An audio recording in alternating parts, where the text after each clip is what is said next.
नमस्कार दोस्तों। सभी का यही सवाल आ रहा है कि गोल्ड कब तक एमसीएक्स में 2 लाख होगा और सिल्वर कब तक 4 लाख हो जाएगा। फिलहाल 1,72,000 1,73,000 के आसपास एमसीएक्स का जो अप्रैल का भाव है वो चल रहा है। और ग्लोबली $52-83 के आसपास अभी है। और आपने अभी देखा होगा कि lot of people are saying इस मार्केट इज ओवरबॉट। गोल्ड हो या सिल्वर हो काफी एक्सट्रीमली ओवरबॉट है। और ये ओवरबॉट का मैं यहाँ पे वीकली चार्ट में दिखता हूँ तो RSI इज 80। ओवरबॉट RSI को दिखा के देख रहे हैं और डेली चार्ट में जो RSI is around 84 historic peak में है।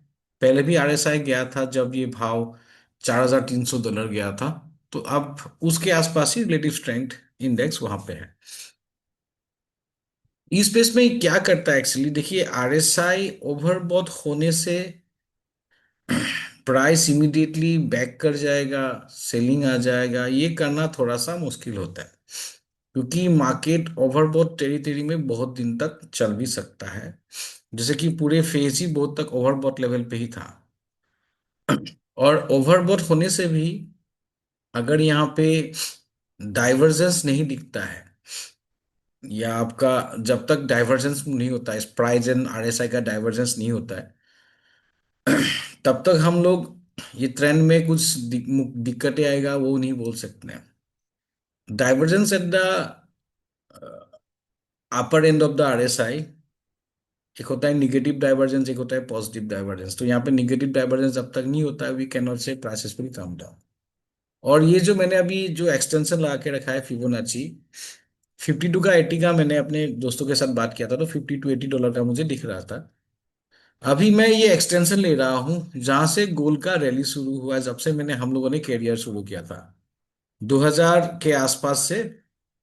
मैं एक ट्रेंड का देख रहा था 2000 के आसपास ये 2000 के आसपास ये $200 के आसपास रहता था गोल्ड से गोल्ड। तो वहां से अगर मैं पूरे उस ट्रेंड का नेक्स्ट ट्रेंड से एक्सटेंशन देखता हूँ, नेक्स्ट ट्रेंड जब ये टॉप बना था 2011, उसके बाद डिक्लाइन होके जब ये गिरा था 2015 तक अराउंड $1,000। तो वहां से अभी क्या होता है इन 10 years it's almost 5x of ये।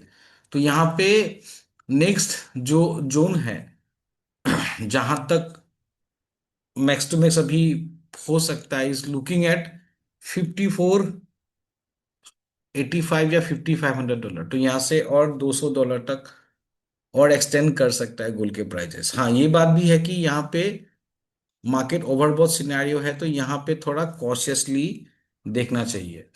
कॉन्टिन्यूसली देखिए यहाँ पे कोई हैमर बन गया तो लोग सोचते हैं कि बाजार गिर जाएगा। और उस दिन सिल्वर में भी इस तरह का एक हैमर बन गया था तो एक बड़ा सा हैंगिंग हैमर जैसा बना था, हैमर भी नहीं है प्रॉपर। जिस तरह से era $117 से यहाँ तक गिरा था, everyone everyone was on the idea कि यहाँ पे सिल्वर में गिर जाएगा, तो दैट इज नॉट हैपनिंग।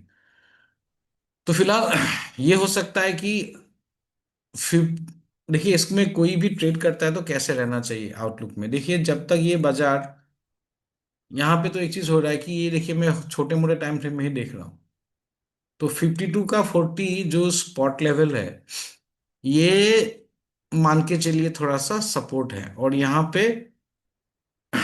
पे थोड़ा सा डाइवर्जेंस है नो डाउट। तो 52-40 का अगर लेवल ब्रिज नहीं करता है तो यहाँ पे टेक्निकली कोई इशू नहीं, तो कोई लॉन्ग पोजीशन में 52-30 ये जो लो है इसमें स्टॉप लॉस रहना पड़ेगा। और मोमेंटम जिस तरह से आ रहा है तो ये हो सकता है कि साथों साथ 5298 5300 के आसपास अभी छोटा सा रेजिस्टेंस है। ठीक है, तो यहाँ पे ये मान के चले कि 5230 का एक छोटा सा बेस स्टॉप लॉस, नहीं तो ये वाला एक छोटा बेस मान के चलिए 5159।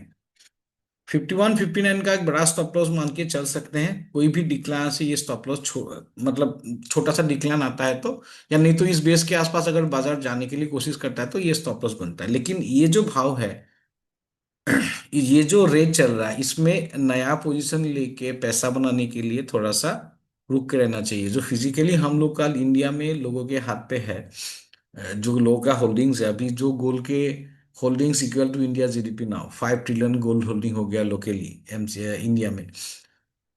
सो household holding is now around equal to GDP of gold. तो ये हो सकता है कि और एक्सटेंड कर लेगा, लेकिन यहाँ पे नया पोजीशन बनाने के लिए बड़ा मुश्किल है। नया पोजीशन लेने के लिए बड़ा मुश्किल हो रहा है। सरासर मैं सिल्वर में देख रहा हूँ। सिल्वर में देखिए, यहाँ पे मैंने लिखा था 117 118 का कैसे बनाए दिखता हूँ। पहले मैं सोच रहा था 84 का पहला टारगेट था, उसके बाद वो वहां पे थोड़ा सा देखिए रिजेक्शन आया, फिर बैक करके अभी उसका डबल रिटर्न गया। मैं दिखाता हूँ क्या मैंने ड्रॉ किया है। एक सिंपल ड्रॉ किया, कुछ नहीं, बस एक सिल्वर का जो प्रीवियस टॉप था, वहां से एक राउंडी पैटर्न था, राउंडी पैटर्न का इनिशियल टारगेट, इसका 2x टारगेट में लगा था 118। तो 118 में उस दिन एक रेजिस्टेंस मिला। तो थोड़ा सा ये चल के देखिए कि इस एरिया में क्या बिहेव करता है। ठीक है, मैं थोड़ा सा और स्मॉल टाइम फ्रेम में कर लेता हूँ। ये मैं ग्लोबल मार्केट का दिखाता हूँ, एमसीएक्स का नहीं दिखा रहा अभी फिलहाल के लिए। तो ये जो जोन है, इस जोन के आसपास बाजार क्या करता है। ये सब जोन के ऊपर अगर बाजार फिर चला जाता है तो ये फिर दूसरा अलग सा भाव हो जाएगा। लेकिन हाँ, इस फेज में थोड़ा वोलेटिलिटी है। और यहाँ पे बाजार क्या कर रहा है, हायर हाई हायर लो। तो ये मान के चलिए आपका 107 का जो बेस है। सिल्वर में मैं ग्लोबल मार्केट देखने के लिए सबको क्यों बोल रहा हूँ, क्योंकि हम लोग के डोमेस्टिक मार्केट के उस प्राइजेस में प्रीमियम हो रहा था, लेकिन अभी थोड़ा एडजस्टमेंट हो रहा है। It was trading above the global market, premium wise trade कर रहा था, 3-4% में कर रहा था। तो इसलिए मैं ग्लोबल मार्केट के लेवल्स देखने के लिए कोशिश कर रहा हूँ, क्योंकि इंडिया में जो ट्रेड करता है वो पैरिटी प्राइस में करता है। अभी $114 है, 1065 का एक बेस मान के चलिए। इसके नीचे पोजिशन काटना पड़ेगा, थोड़ा करेक्शन बन जाएगा। ये लोअर लो लोअर, ये हायर हाई हायर लो है, और ये आपका बेस है। ये जो जोन है ना, ये बेस मान के चलिए 105 का ये बेस है। और ये बेस में आपका स्टॉप लॉस बनता है। अगर मैं लोकली M6 में देखता हूं तो गोल्ड फ्यूचर्स M6 में, ये मेरे पास एग्जैक्टली ये वाला आ जाता है। गोल्ड 2 मार के देखता हूं मैं, ये अप्रैल आना चाहिए अभी। गोल्ड, यस ये आ गया। तो यह जो भाव आप देख रहे हो M6 का अप्रैल वाला कॉन्ट्रैक्ट है। और यहाँ पे भाव अभी हम लोग अगर देखते हैं तो भाव भाई साहब 1,73,750, यहाँ पे लोकली रुपी का भी इम्पेक्ट पड़ रहा है। और यहाँ पे रुकने का काम नामो नहीं ले रहा है कुछ भी। तो हो सकता है हम लोग ये मान के चलते हैं, थोड़ा सा देखिए ये जो छोटे मोटे एरिया है ना, इसको थोड़ा सा एक बेस मान के चल रहे हैं। क्योंकि देखिए अगर इस जगह से किसी तरह से एक सडन रिवर्सल भी आ जाता है ना, एक झटके में पैसा डूब जाएगा। तो need to be more careful. तो इसलिए क्या है ना, एक एक हजार 2,000 का 10,000 का पॉइंट का मोमेंटम इजीली होता है। तो इसलिए 169 का एक सपोर्ट बेस मान के चलिए। ये सपोर्ट बेस होल्ड कर रहा है तो तब तक ठीक है, पैनिक नहीं करना। अगर इसके नीचे सस्टेन कर गया तो भाई साहब थोड़ा सा, क्योंकि रिस्क मैनेजमेंट करना बड़ा इंपॉर्टेंट है और आपको पोजीशन काट के जाना पड़ेगा। कोई बोलेंगे भाई साहब स्टॉप लॉस क्यों दे दिया यहाँ पे आके फिर चला गया। देखिए, हम भगवान नहीं है, हम उतना गैस वर्क भी नहीं कर सकते। हम लोग को टेक्निकल लेवल में कहाँ सेफ्टी दिखता है वो बता रहा हूँ मैं। तो 1,69,000 का एक क्लोजिंग स्टॉप लॉस के हिसाब से सोचिए। जो बड़े वाले हैं, बड़े लेवल, बड़ा बड़ा स्टॉप लॉस हो सकता है। तो मिनी कॉन्ट्रैक्ट में भी देख सकते हो 1,66,000, मतलब यहाँ से 7,000 कितना, 73,000 और 66,000, कितना बड़ा डिफरेंस है। 6-5-6 हजार का स्टॉप लॉस बनता है, तो उतना बड़ा स्टॉप लॉस तो बड़ा मुश्किल हो जाएगा। तो 170 का देखिए डिप्स में मेरे हिसाब से ठीक ही है। और 1,80,000 85% का मैंने टारगेट दिया था, नो डाउट मैंने टारगेट भी दिया था कुछ दूसरे प्रोग्राम में, टीवी प्रोग्राम में, ये सब में। तो भाव कुछ भी आप टारगेट दे दो, ये कोई बड़ा, मैं कोई बड़ा काम नहीं कर रहा, आप भी सोचो। देखो, कुछ भी आप टारगेट दे रहे हो वही टारगेट आ जा रहा है।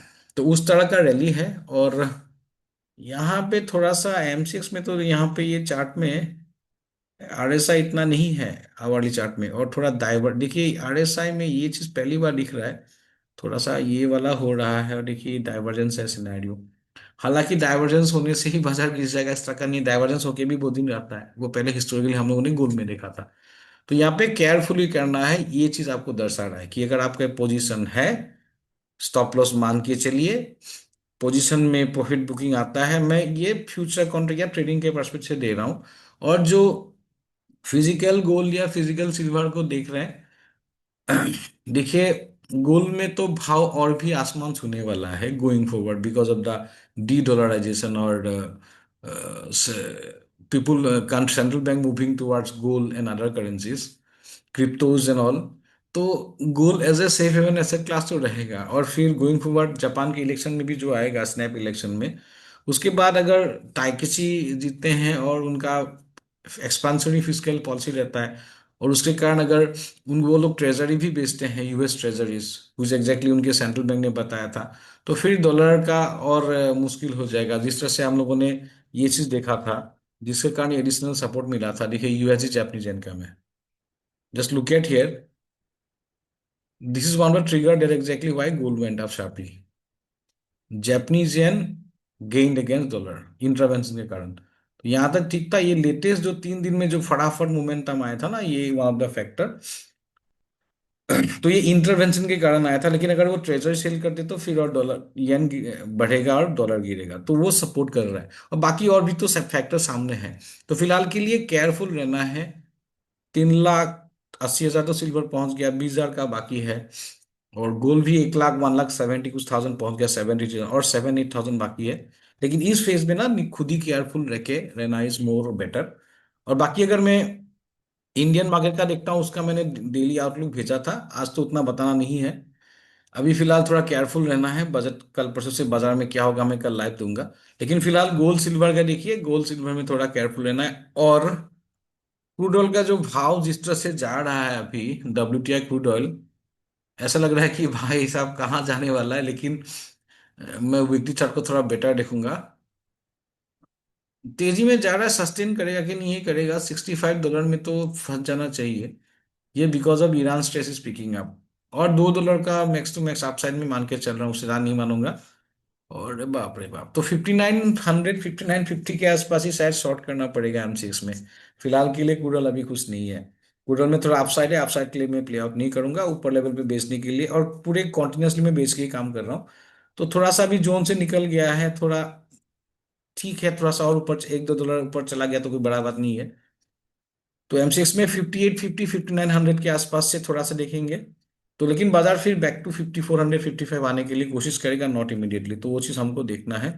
But as of now gold silver careful में आपको बता दिया हूँ किस तरह से ये जोन है, और किस तरह से गोल्ड का जोन है, किस तरह से सिल्वर का जोन है, वो मैंने अभी देखा और आपके सामने बताया। ठीक है, तो केयरफुल होके कीजिए। मैं बाकी अभी रखता हूँ, and wish you happy trading. Bye bye. And